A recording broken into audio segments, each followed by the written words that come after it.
Boa noite, sejam todos bem-vindos à nossa live, a mais uma live do Mundo TEA, onde nós vamos estar falando sobre autismo e genética. Olha que coisa boa!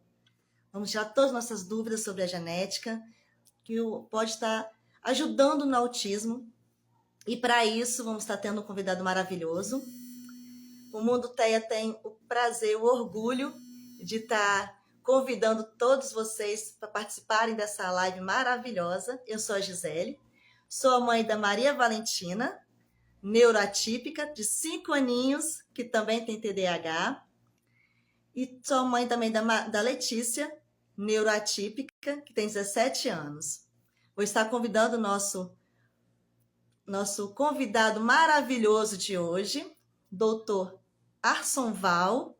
Ele é cardiologista e geneticista. Vou estar convidando ele para participar da nossa live e trazer muitas informações, muito conhecimento, tirando dúvidas.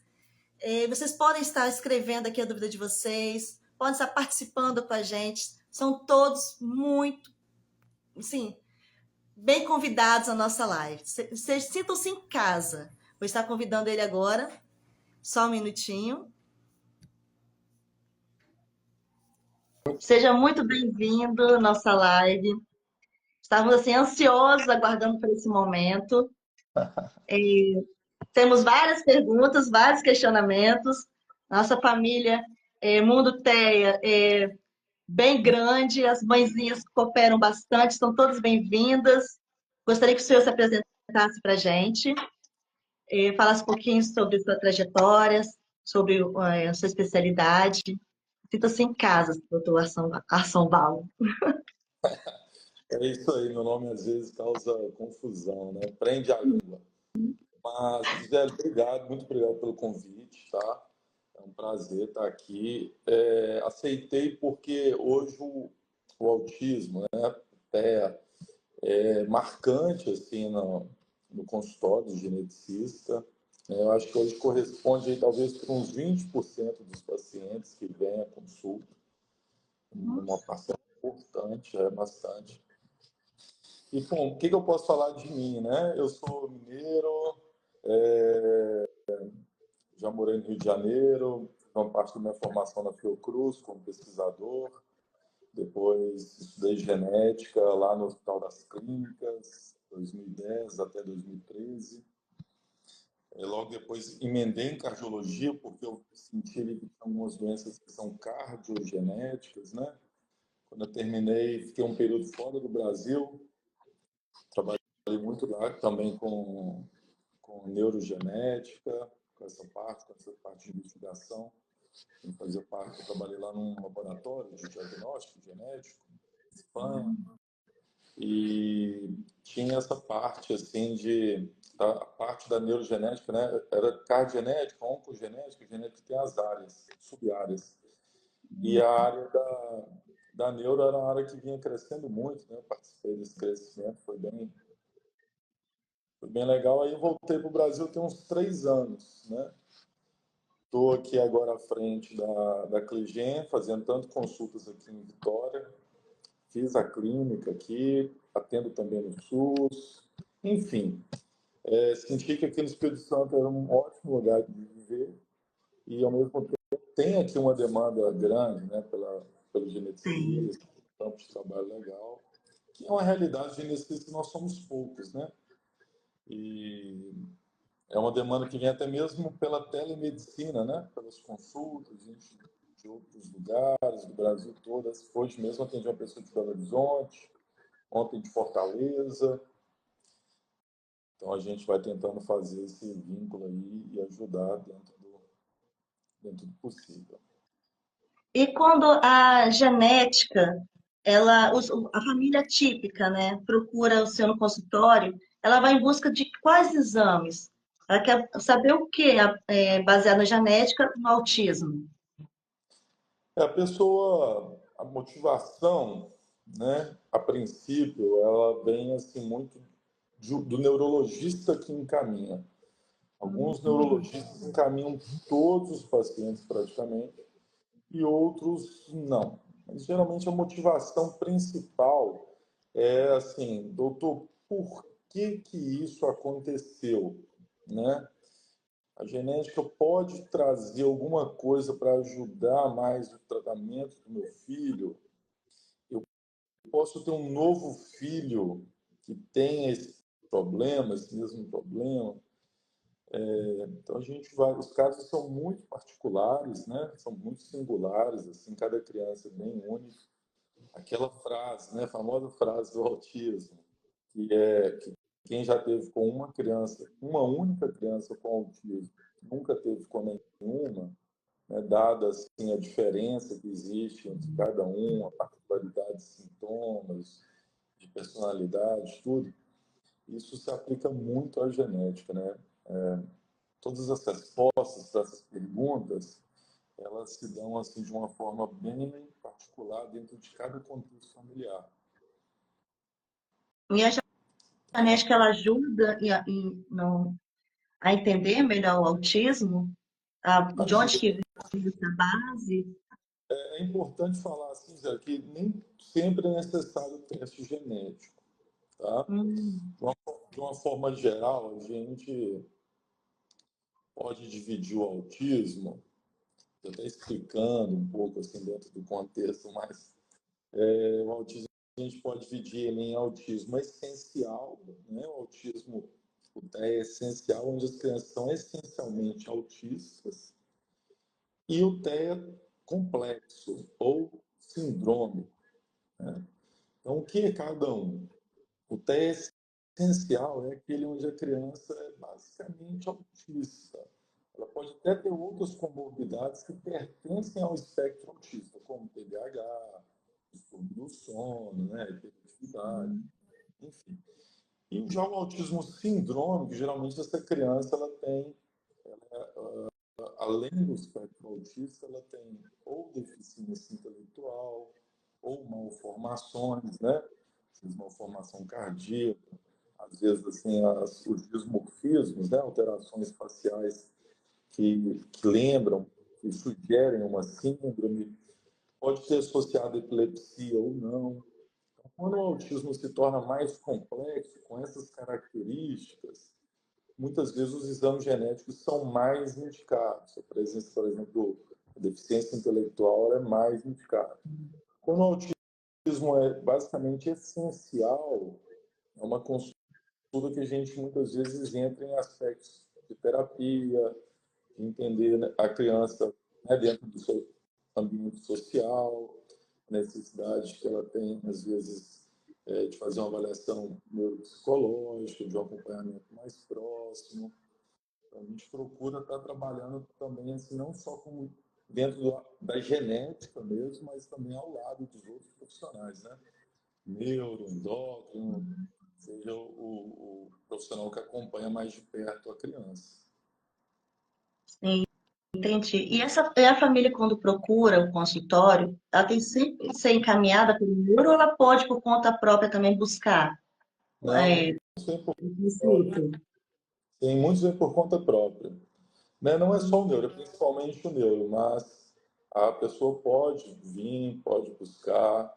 Eu falo assim que a genética, às vezes, ela surpreende. Né? Igual, por exemplo, quando eu falo assim, tem o autismo essencial e as formas sindrômicas. E às vezes a mãe fala, meu filho não tem síndrome, não, né? Porque ele não tem nenhuma malformação, assim, então. Esses dias teve uma criança que ela tinha uma dificuldade de ganho de peso, uma diarreia também, assim, um pouco recorrente, para não dizer frequente, e investigação para alergia à PLV, né, para alergia à proteína de leite de vaca, glúten, essas coisas. E, na verdade, ela tinha um diagnóstico sindrômico, né? Era uma síndrome de Kabuki. Ela tinha um atraso também de desenvolvimento, assim, mas que se dava só por conta de um autismo muito novinha, ainda não ficava muito claro assim, se ela tinha uma deficiência intelectual, mas ela tinha um atraso de desenvolvimento, um atraso motor, e esse quadro gastrointestinal, assim. E a síndrome de Kabuki é uma doença já muito estudada, né? Que as crianças têm um prognóstico assim, bem conhecido. Então a gente trouxe para a mãe, né? O que esperar daquela criança, né? De onde eu posso exigir daquela criança? Será que aquela criança tem até necessidade de um reforço a mais? Todas essas complicações que elas estavam tendo, gastrointestinais, tudo isso é muito descrito dentro da própria síndrome, né?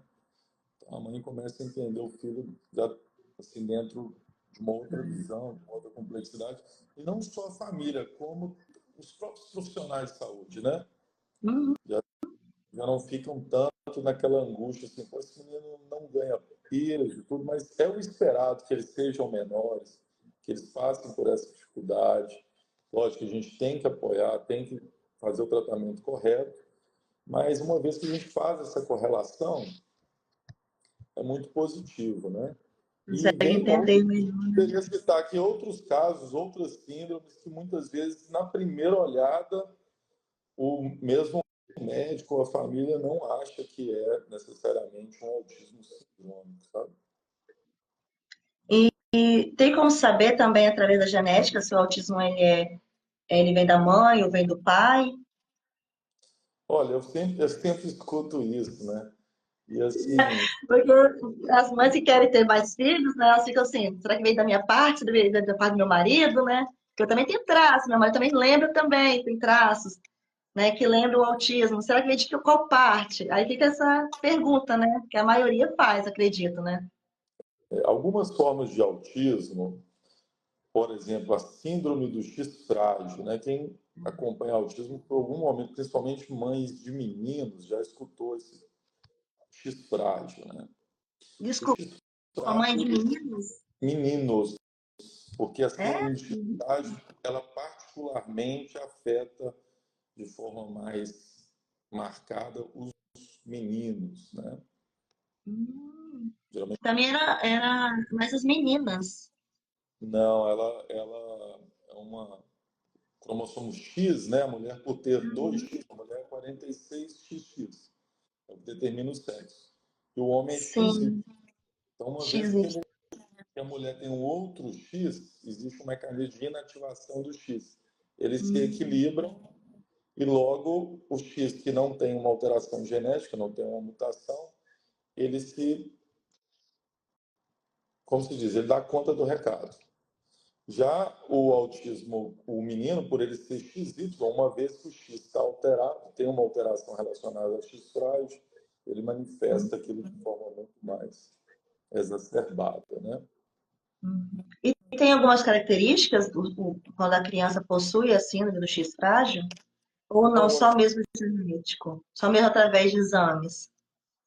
não, os X frágil, assim, são meninos, existem algumas características que marcam, né? Que é um rosto mais alongado, orelhas grandes, tem algumas alterações que já são já da fase da adolescência, né? Alterações puberais, que é o crescimento dos testículos. Mas o que a gente pode tomar assim como mais marcante, e isso é uma coisa que muitos dos colegas mesmo, os médicos, erram na hora de encaminhar, na hora de solicitar, é que o X frágil geralmente não, ele é sempre marcado pela presença também de deficiência intelectual. Moderada a grave, né? Moderada a grave.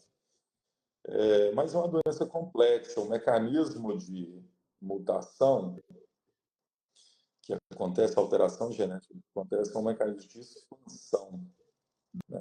Todos nós temos uma quantidade, um certo número de repetições no cromossomo X na área específica, e a partir do momento que ela vai crescendo, essa parte que vai se tornando cada vez mais grave. Isso vai acontecendo ao longo das gerações. Cada geração vai aumentando.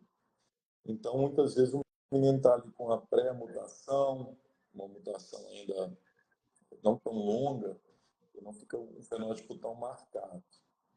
É fundamental para o exame, eu acho que meninos que têm deficiência intelectual e autismo, é fundamental pedir a testagem para o X-Frágil. Isso sim é uma indicação clara. Presença de autismo e deficiência intelectual, quando é muito novinho, um atraso, né?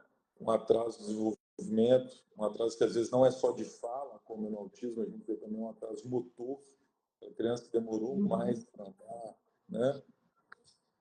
Que já é um sinal mais forte de uma deficiência intelectual. Aí sim a gente pede sempre o exame, mas é uma síndrome rara, tá? Um para cada 5.000 meninos.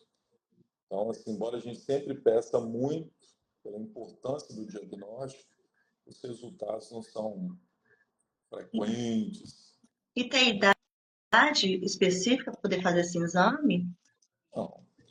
Assim, lógico que o autismo, a gente vai fazer autismo geralmente com uma certa idadezinha, né? Não tão bebezinho, de colo, né? Assim, o menino já está ali começando a andar, começando a querer falar, e que a gente percebe que ele está tendo, embora existam sinais já desde os primeiros meses, um diagnóstico. Aí, geralmente, a criança vem para uma avaliação genética de autismo já com 2 anos, 2 anos e meio, né? Quando ele já falou assim, realmente tem um atraso de fala. Mas a gente percebe crianças que chegam com 10 anos, 15 anos, né? Eu acredito que na fase escolar que começa a ver mesmo, né? A mãe começa a perceber que a criança não está se desenvolvendo, né? Não está conseguindo absorver o conhecimento, que aí começa a ver a deficiência intelectual daquela criança, né? Acredito que é aí que a mãe começa a despertar para procurar, né, saber se aquela criança tem a deficiência intelectual ou não. Sim, Eu sim. Mas assim, acredito, né? igual aqui você, né? Através do canal, do Instagram, existe hoje uma, como se diz, uma rede de informações, né? As mães, principalmente, assim, são muito bem informadas, é muito legal isso. Nas conversas de famílias, nas conversas entre as próprias mulheres, né? As pessoas vão vendo e falam assim, olha, peraí, meu primo, sabe? Sim, tipo, vou falar com minha prima para levar meu priminho, porque eu estou achando que ele tem. Às vezes a pessoa que. Então, cada vez mais o diagnóstico vem vindo antes, né? A própria conscientização sobre os sinais mais precoces do autismo, né? Criança que mesmo novinha demora muito, praticamente não faz Sim. contato visual, né? Chora demais, estranha demais. Tudo isso vai levando a gente, porque a gente sabe que quanto antes o tratamento, né? O Melhor vai tratamento ser. precoce ajuda muito no desenvolvimento da criança, né? Quanto Exato, mais cedo a mãe observar aquela criança e ela procurar uma ajuda especializada, melhor será o tratamento dela, né? O desenvolvimento daquela criança ao longo da vida.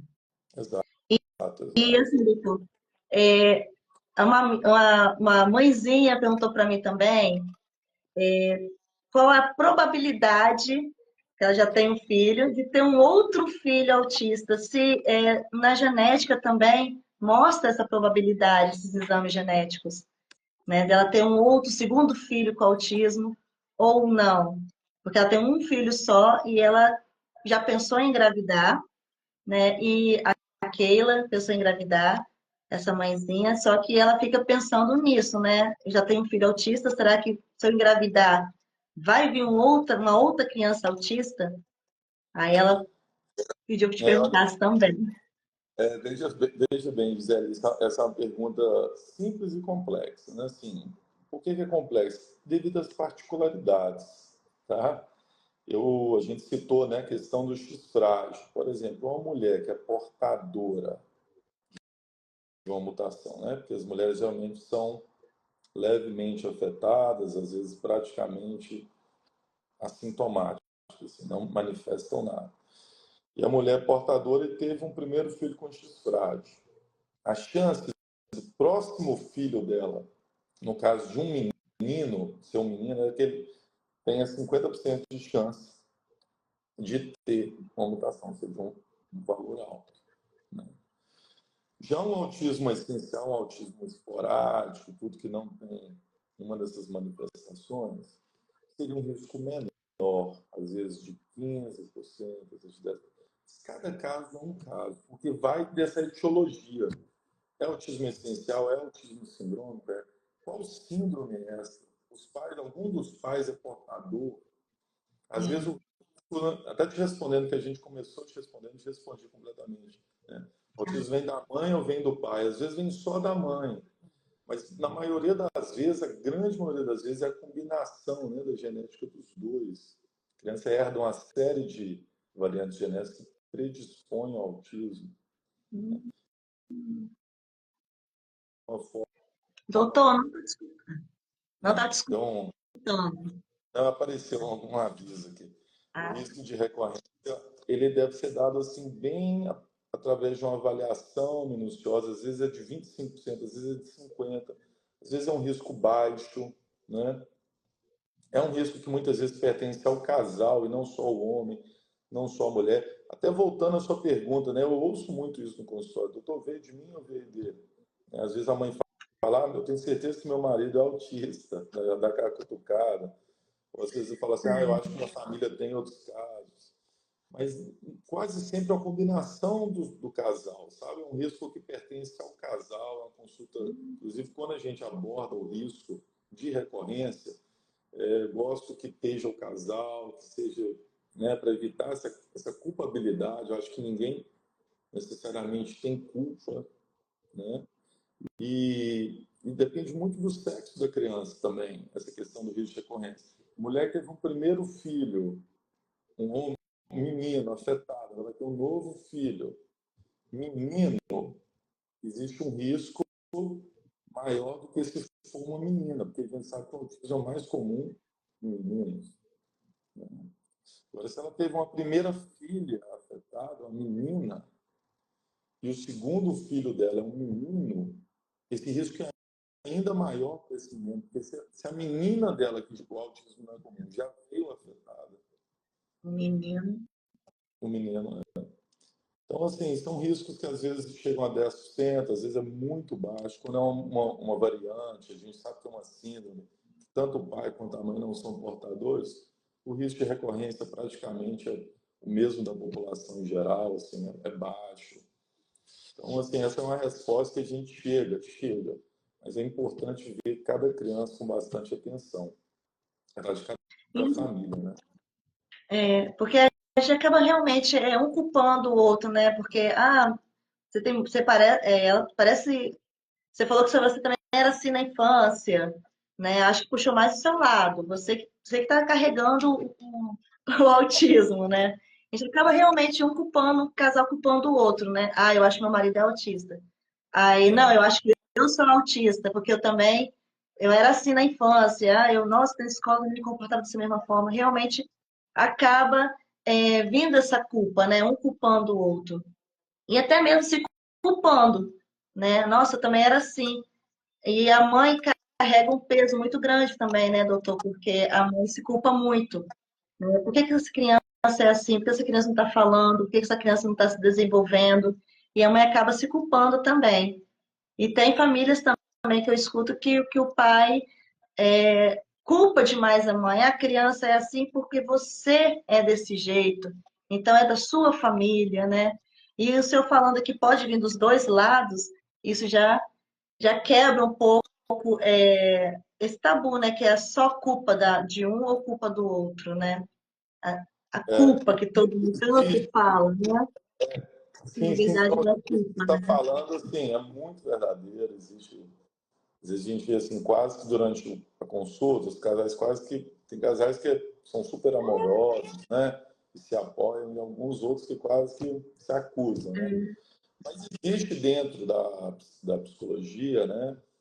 A catarse, né? Como se fosse uma espécie de... Toda vez que a gente tem uma doença grave, como um câncer, ou mesmo um filho afetado com alguma doença, os pais ou a própria pessoa começa a fazer uma associação, tenta ligar um ponto no outro. Isso aconteceu por causa que eu não amava a pessoa, aconteceu por causa que eu briguei com a pessoa, que eu não fui na igreja, porque eu alimentei, que eu como muito chocolate, porque eu não fiz exercício durante a vida. A pessoa tende a arrumar alguma possível resposta, e quase sempre se culpando. Esse que é o, né? A psicologia estudou muito isso. Então você fala assim, poxa, isso aconteceu. E às vezes genética, assim, um dos prazeres que eu tenho assim, durante esse tipo de avaliação é principalmente desmistificar isso, né? Tirar um pouco essa. Eu sempre falo com os pais, isso acontece na É. vida mesmo. Então, E a genética explica por que está aumentando os casos do autismo? olha, a Está genética aparecendo sempre, mais a pessoas, né, genética sempre diagnosticadas, vem né? aí, ela vem passando, né? Então, por que estaria aumentando se a genética vem perpetuando entre as gerações, né? Isso é interessante. Uma das coisas que talvez esteja assim, em relação com a genética é a idade mais avançada que os pais vão tendo cada vez mais filhos. Isso ainda seria insuficiente para explicar tudo.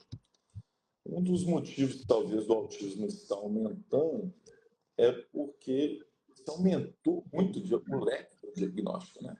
É.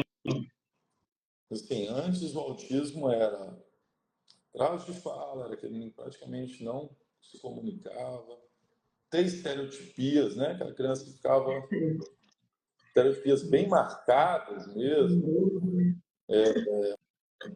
dificuldade de interação importante também, que você chamava a criança, olhava, esse era o autista. Isso em 2010, quando eu comecei esse processo aí. Hoje, tem uns meninos que entram na minha sala, diagnóstico de autismo. Vem cá, dá um abraço no tio. Abraço no tio. Tio, posso pegar uma luva? Tipo, conversando tudo. Aí você vai conversar com a mãe, o que você acha do autismo? Ah, doutor, porque às vezes ele faz assim com as mãos, ele não tolera muito o barulho, ele escolhe muito o que come. É isso. O menino tem 3 anos, a maioria dos meninos tem 3 anos, tem uma seletividade alimentar, ficam mais enjoados, que é só danoninho, que é só não sei o quê. Então, assim, não estou falando que não é, e não estou falando que não deve ser beneficiado das terapias, isso tudo é bom. Acho que todos nós, quando éramos pequenos, se a gente tivesse tido uma psicóloga, né, uma terapeuta ocupacional, tudo isso a gente teria tido ganhos. A criança se beneficia. Mas, assim, às vezes eu chego até a me questionar se todas essas crianças são realmente autistas mesmo, sabe? Às vezes, assim, será que ela não tem dificuldade de interação por transtorno de ansiedade? A doença do núcleo familiar, um núcleo familiar conturbado, a criança é ansiosa, às vezes ela tem um transtorno de fala, que é um transtorno de fala só, não chega a ser Não chega assim. um distúrbio autístico mesmo, característico. Isso me preocupa às vezes, sabe, Gisele? Mas são das coisas que às vezes eu não prescrevo exame, teste genético, porque eu falo assim, não sei nem se é autismo. Então a gente vê, assim, eu às vezes até brinco, assim, eu tenho uma amiga minha que ela até teria um prazer grande de estar aqui. Ela é uma terapeuta de florais, ela tem criança autista, e um dia ela comentou isso comigo, ela falou São Paulo, a impressão que eu tenho é que todas as crianças estão sendo colocadas dentro da mesma caixinha, né? É, Todo, né? todo mundo é terapia e primeira droga, risperidona. Todo mundo com A aquele minha também programa. foi a primeira mesmo. Então, às vezes eu pergunto assim, pô, será que a gente não está mais estigmatizando esses meninos do que até onde vai, né? Assim, claro que muitas coisas realmente precisam, e tudo. Os meninos entram em crise, no transporte, no meio social, o cordão é fundamental, é importantíssimo. Fundamental. A Mas identificação. eu falo com os mães, não esqueçam de ser mães, né? Não esqueçam de curtir os seus filhos, porque senão aquilo acaba que vira a vida social da criança inteira, né? Ele vai para terapia, o pessoal fala de a mãe falando, ele é autista, ele é autista. Vai no salão, ele é autista, ele é autista. Vai no médico, ele é autista, ele é autista. O que eu falei com a criança? Vem cá, vamos pesar aqui na balança. Eu falei assim, doutor, não posso não. Aí eu falei, por quê? Eu falei, porque eu sou autista. Então, assim, a própria criança, às vezes, já usa esse mecanismo de defesa, sabe? É um recado, assim, que eu sempre deixo, assim. Acho que às vezes as mães devem, inclusive, evitar ficar falando demais, né? Assim, dando esse, rotulando demais a criança, embora ela seja autista, tudo bem. Sim. A Né? gente Mas acaba esquecendo que ela é criança antes de ser autista, ela é né? criança e ela está ouvindo tudo. Pô, eu sou assim, sou, sou repetitiva, eu sou chato, sabe? Esse tanto de coisa. Então, E doutor, a sua amiga já está convidada, tá? Pode fazer a ponte, pode convidar ela, porque já estou convidando. Vai ser uma honra recebê-la aqui também, para poder passar mais informações para a gente, ajudar a gente a entender melhor esse meio, né? Onde nós estamos inseridos, né? Que a nossa vida é o TEA, não adianta. A gente vive e respira o TEA, né? A mãe, principalmente, né? A família que está ali presente o tempo inteiro. E chegou uma pergunta também, doutor, da Neuci. Ela perguntou se os pais autistas podem ter filhos não autistas.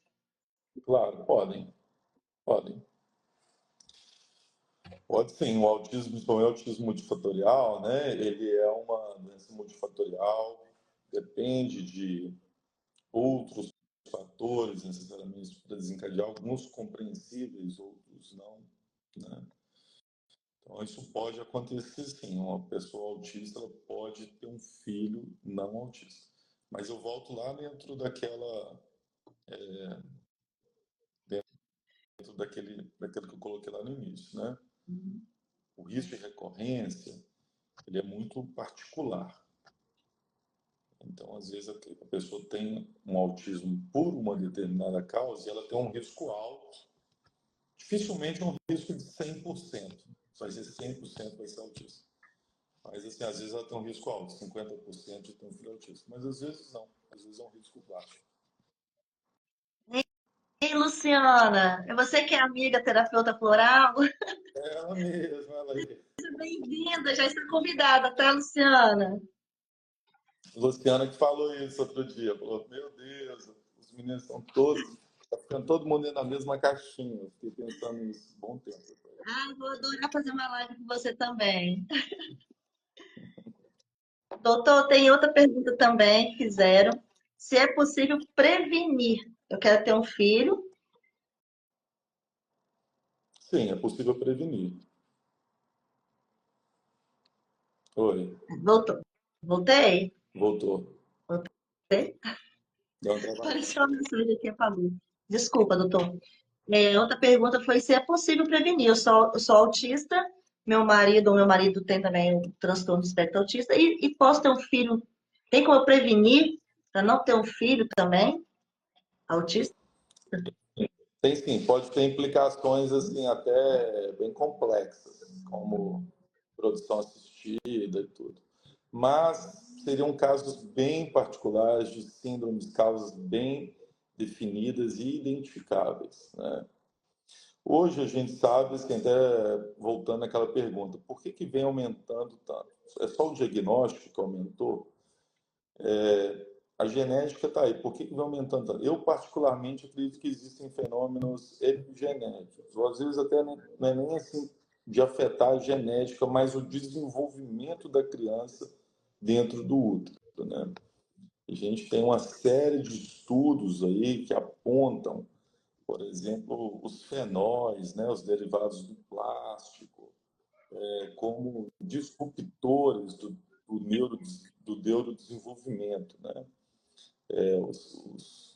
Toda essa, digamos, esse mar de poluição que a gente vive, que muitas vezes é difícil de quantificar isso para realmente proibir, falar, olha, É, essa substância não pode. Mas a gente bebe água num copo de plástico, vários dos nossos alimentos, né? A cafeteira é de plástico, bebedouro é de plástico. Sempre falo assim, às vezes as pessoas, as mulheres me procuram para ter uma gravidez segura, né? Uma das indicações de vir ao geneticista é essa. E eu falo, olha, em meio a tantas incertezas, né, a gente vive um mar de isso causa, mas não causa. Assim, eu acho que a mulher, durante o período gestacional, ela deve se preservar, né? No sentido de, assim, usar cosméticos, cosméticos bem conhecidos, só aquilo que é realmente essencial, né?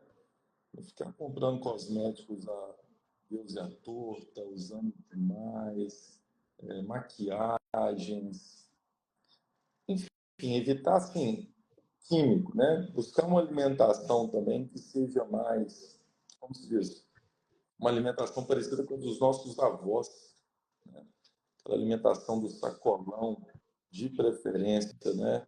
Mais orgânico possível. Porque a gente sabe que são um pouquinho de plástico aqui, outro ali, um fenol ali, uma coisa de poluição do alimento. Quando vai ver, a gente está absorvendo um monte dessas substâncias, né? Fugindo de um ambiente assim, mais seguro, expondo o desenvolvimento do feto, né, da criança, ali, já desde as primeiras semanas, ele vai sendo. Né, o que acontece? Os genes eles vão liberando as substâncias que vão fazendo crescer os braços, desenvolver o cérebro, todos os órgãos, né, vão se formando. E essas substâncias elas competem com essas proteínas, né? A proteína está indo lá, o gene produz a proteína que vai chegar em algum tecido e fazer crescer um braço, por exemplo, né? Fazer o desenvolvimento neuronal ficar cada vez mais maduro. E aí, nesse meio do caminho, tem outras substâncias que vão lá, ocupam o lugar dele, destroem aquela proteína, né? Então, eu acho que isso já as mulheres já escutam desde a época da vovó, né? Que uma gestante não pode sair por aí comendo qualquer coisa e tudo. Mas hoje, dentro desse contexto mais moderno que a gente vive, eu acho que, dadas as incertezas, a mulher deve valorizar isso, deve ter um pouco mais de cautela, né? Eu vejo, por exemplo, muitas mães tomando remédio neurológico, não são nem informadas, né, de que isso pode afetar a criança, antidepressivos, remédios para dormir. Então, a pessoa hoje ela tem que ter uma boa avaliação antes de, de uma gravidez e estar comprometida com a saúde da criança, né? A mãe, principalmente, desde o início. Sim. E a Jamile, doutor, está perguntando sobre o autismo de telas. Hum, autismo de telas. Esse aí tem muito, né? Esse tem muito, meu Deus. O autismo, assim, ele é uma questão multifatorial, né? A genética predispõe e, na grande maioria das vezes, ele é uma genética que predispõe e a gente vê que o excesso de telas compromete, né? A cognição. Esses dias veio uma criança no consultório que ela não fala, não conversa, mas ela já fala alguma coisa. Mas as coisas que ela fala são com vozes É diferentes polêmicas, né? de desenhos animados. É aquela ali Muitas vezes até, mitigando. muitas vezes até assim, palavras em inglês, uma coisa impressionante. E eu acho assim que toda essa velocidade que é a televisão ela é praticamente sem parar fala, né? Se não é propaganda, é um personagem, se não é um personagem, é o outro. E isso, né, perde essa coisa da criança que fala alguma coisa, quer falar alguma coisa, mostra alguma coisa para a mãe fala para ele o nome daquele objeto, né? Água. Meu filho, você quer água? Ela fala água com ele 3 vezes, numa voz que para ele já é assim, a voz materna. Então, às vezes fica ali, né, só naquilo.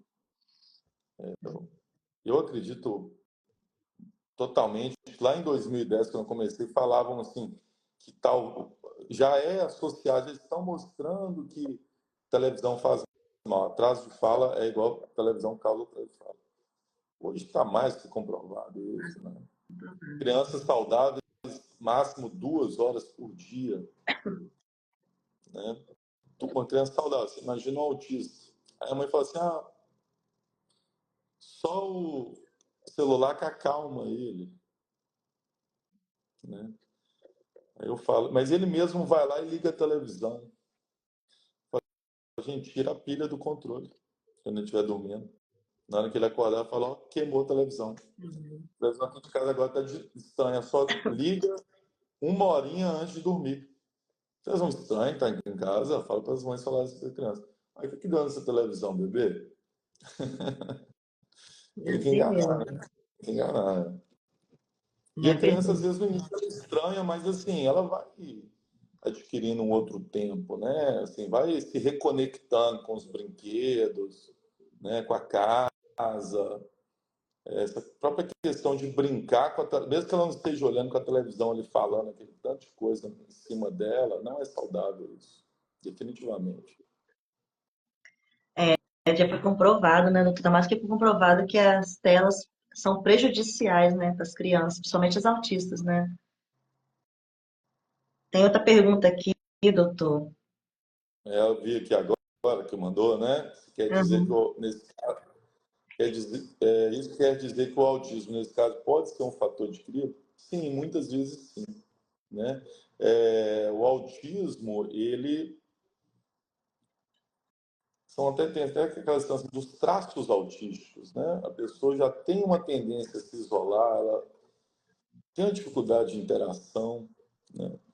Então, se a pessoa é assim e ela se tranca cada vez mais, ela fica só na frente da televisão, não tende a melhorar, né? Agora, se você tem essa característica de ter dificuldade de fazer amigos, dificuldade de conversar, qual que é a atividade boa para você?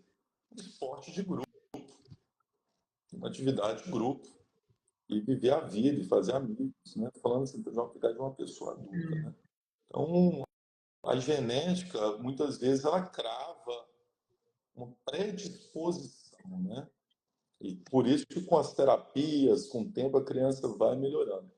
Agora, algumas causas genéticas, como mesmo o X frágil, até da pergunta aqui da colega, o X frágil, não, não é, Enzima. ele é mais que uma predisposição. O X frágil já é uma doença assim, que realmente comprometeu a formação neurológica ali, de uma forma mais. E como seria o tratamento, doutor, do X frágil? Da criança que possui a síndrome do X frágil? Qual é o tratamento indicado? Não, não existe droga específica, existem drogas Não em tem, né? avaliação. O tratamento vai ser realmente as terapias, né? No caso, o X frágil já se indica um grande percentual, um grande número de horas de terapia e a gente sabe que isso é muito difícil de cumprir, né? Um autismo Uhum. grave, umas 25, 30, tem gente indicando 40 horas de terapia por semana, né?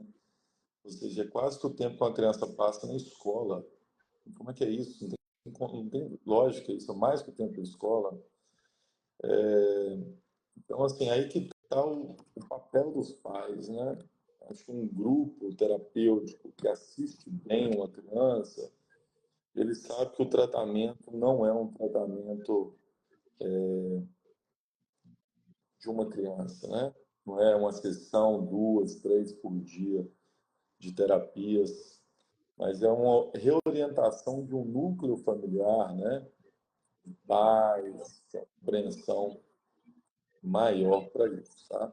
Mas assim, o X frágil mesmo não tem nenhum tratamento assim, tão diferente dos outros que seja específico e tal. Então é mais terapêutico, né, doutor? Ele é terapêutico, não é mesmo, né? Tratamento do X frágil. Sim, sim. Tem outra pergunta aqui, até subiu as perguntinhas. Da quem? Barbosa, né? Da Vanderleia. Vanderleia, isso. Mas e quando a criança é autista severo e não fica sem a tela, né? Então, aí vem a luta, né? Um dia alguém apresentou a tela para ele E eu e a falar gente sabe, justamente isso. um dia quem veio primeiro, né? O ovo ou a galinha, É, né? Então assim, o autista, principalmente o grave, ele vai ter ainda talvez assim um hiperfoco mais acentuado. Então, se ele pega como se diz, se foca, necessita alguma coisa, né, dentro da rotina dele, e a tela está lá para tirar aquilo, vai ser difícil. O Porque que que a eu sou? tela causa um bem-estar, né? É uma coisa que ele já sabe que vai acontecer, né? A previsibilidade, ele sabe, vai causar um bem-estar nele. Então vai ser mais difícil de tirar a tela da criança. Exato, tipo, oferecer droga para um filho, né? Causa bem, uma droga para um drogado.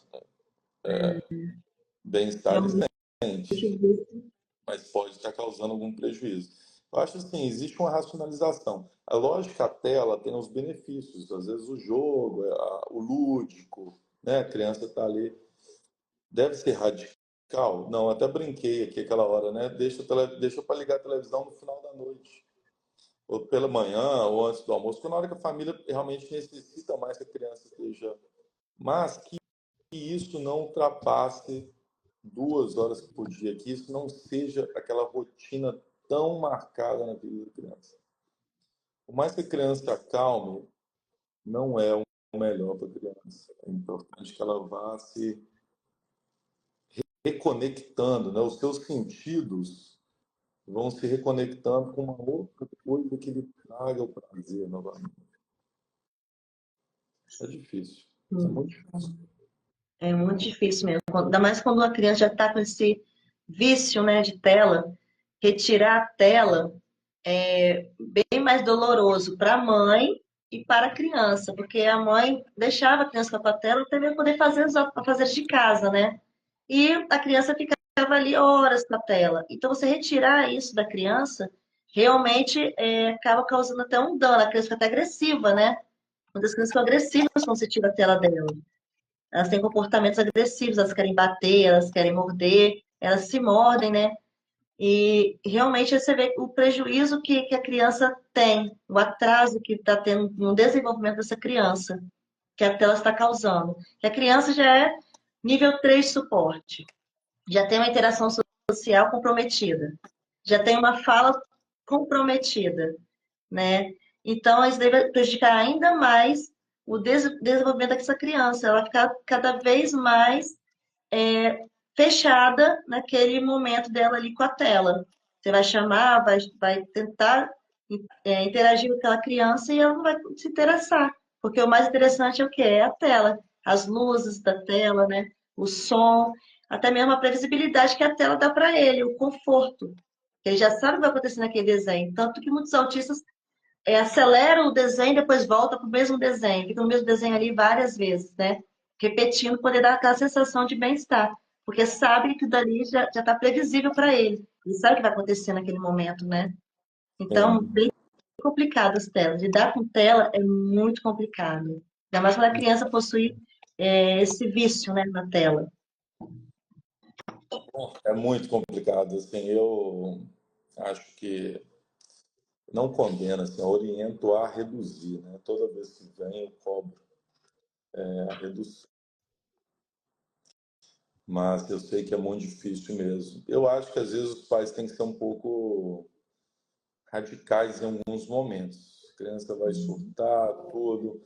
Se ela começar a se autoagredir, igual você falou, né? Bater, enfim, se morder. Então, assim, converse com o seu médico, né? Converse comigo, que sou o caso. Vamos introduzir uma medicação nesse momento, né? A Lu, que estava aí, por exemplo, ela vai falar dos florais. Algumas pessoas vão falar do CBD, né, do canabidiol. Outras pessoas vão falar da risperidona. Vamos colocar alguma atividade exatamente nesse momento onde ela era tão dependente da televisão. O, essa semana, foi essa semana, tem uma criança, o pai falou, doutor, esse menino, ele não fala nada, mas é inteligente demais. Eu falei, por quê? Ele falou assim, todo dia ele acorda, ele liga o computador, liga a televisão, pega o controle, acha o YouTube, acha o desenho que ele quer, digita o nome do desenho. O menino não tem 3 anos, fala uma palavra, mas ele sabe digitar lá o desenho que ele quer. Né? Assim, alguém ensinou isso para ele, né? Esse não. Agora E a as gente tem células que são dar uma pequenas. outra coisa, né? Que seja tão legal quanto. Que complicação. É uma missão, mas assim, vale a pena. Muitos, já existem depoimentos, e não são poucos, inclusive dados de estudos, que mostraram que a redução foi positiva, né? Inclusive crianças que tinham excesso de brinquedo, às vezes não era nem só de tela, as crianças que tinham muitos brinquedos dentro de casa, reduzir os brinquedos, deixar ela só com as coisas do dia, né? E colocando ela para interagir com a rotina do próprio dia, da própria casa, né? Ela tá fazendo café da manhã, olha aqui, cortando pão, mostrando para ela cortando pão, criança no colo, sentada ali do lado, tá dando uma coisinha ou outra, tá interagindo com a criança. É, A criança fica lá para longe, sozinha na frente da tela, não vai ter ganho. não vai ter ganho nenhum, só perda, né? Doutor, estamos chegando, encaminhando, né, para o final da live. Passa rápido. Passa rápido. Foi muito bom. Adorei essa conversa, né, com o senhor. Trouxe muita informação, muito conhecimento. Acredito para todos nós. Muito obrigada pela participação de todos que estão aqui presentes, né? Muito bom ter a família Teia aqui, Mundo Teia presente. Agradeço cada um de vocês tirar um tempinho. Agradeço o senhor por ter tirado tempinho para atender a gente, para poder passar esse conhecimento para a gente. Luciana, te espero aqui na live, Luciana. Terapeuta, Luciana. Nossa equipe vai entrar em contato com você, tá, Lu? Assim, muito obrigada de coração mesmo. O Mundo Teia agradece a todos vocês pela presença e vamos ter mais lives, né? O senhor já está convidado já várias vezes, já pode vir sempre tiver vontade. Nós vamos te convidar novamente, doutor. Não vamos deixar o senhor em paz. E vamos ter sempre, assim, lives toda semana para poder trazer um pouquinho mais de informação para todas as mãezinhas da família, né, atípica, os responsáveis pelas crianças, né, que precisam sim de um apoio, de uma ajuda, né, principalmente emocional. Agradeço cada um de vocês. Obrigada, doutor. Não, obrigado, é um prazer estar aqui. Não precisa, como se diz, não precisa nem agradecer.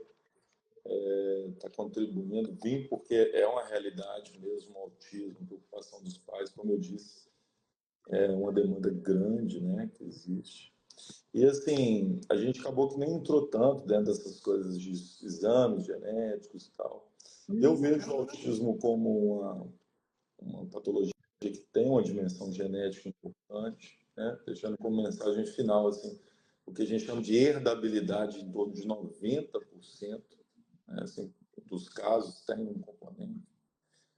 Mas assim, não existe uma fórmula de exames para todos. Muitas vezes a indicação de exames para todos, né?